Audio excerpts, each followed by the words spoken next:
don't get emotional that they're ghosting you. We don't know why they're ghosting us. It doesn't mean anything, right?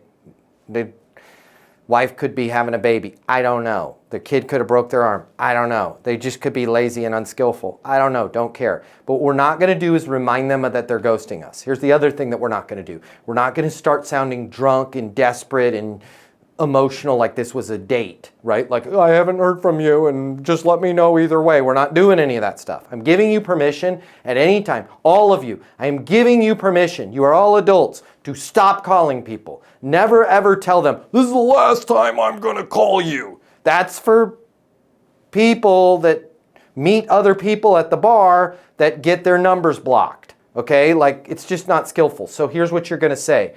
Hey, Chris, it's Matt Easton over here with Easton ABC.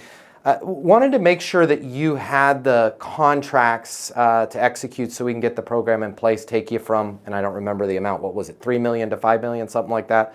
Get you from that so we can put you in that position to go from 3 million to 5 million.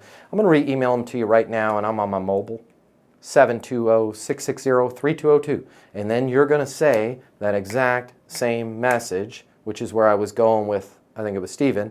This is why you want an ATC card for that. You're going to say that exact same message until they get back to you, right? Like, you're never saying, I haven't heard from you. I've left this message 17 times. If you're tired of leaving it, just stop leaving it. Because here's what ends up happening. They punish us when we say, I haven't heard from you. They think they have to have a reason for them not getting back to us. And the reason is never because they're a lazy ass. So they say, oh, I don't like the deal, or I don't like the pricing, when it was just they were a lazy ass the whole time. So let's not open that door, right? And then, hey, I wanted to make sure you have the contract. That's giving them an excuse. They know you know they have the contract. They know they have the contract, but I'm giving them plausible deniability to go, yeah, I was waiting on that.